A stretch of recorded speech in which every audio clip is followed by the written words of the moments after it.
Ito pa yung isang pinaka talagang drawing or bagong paint dito sa bubong or kisame ng pakil. As in, pag nakita niyo siya talaga sa personal mga kalods, talagang hahanga ka dun sa nagpinta. Parang napaisip nga ako kung paano kaya to pininta niya.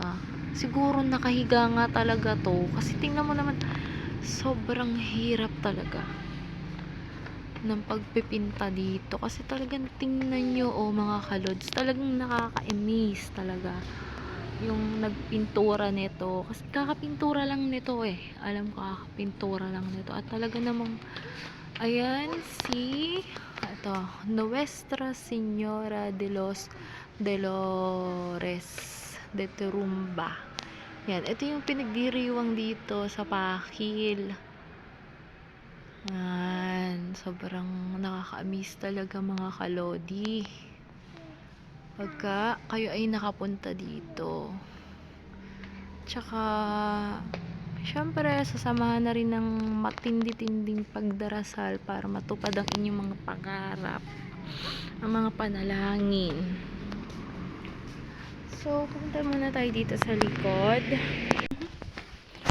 So ito nga pala yung likod ng Pakil Church. Punta tayo dito sa labas ng Pakil kasi titingnan natin kung bukas yung sinasabi ko sa inyo. Ayan yung bukas.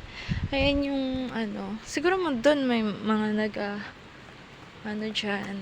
Ito yung likod ng Pakil Church. So mamaya papakita ko naman sa inyo yung harap ng Pakil Church. So ang baby ko, baby, hi. Hi, baby. Hi ka sa camera. Hi.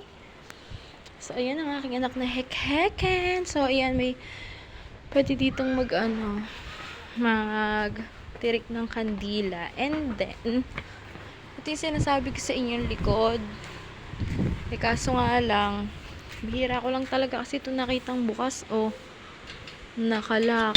So, pupunta ka dun sa taas. Isang beses pa lang akong nakahipo dun. Yan, dun sa taas na yan. Yan, yung taas na yan dyan. Akyat ka dyan. Yan, dun. Isang beses pa lang ako nakapunta dun sa taas na yun. So, ayan, marami din naman picturean dito kasi hindi ko masyado makapag-picture nyo kasi nga, may mga tambak, ganon. Tapos, punta muna tayo dun sa may harap.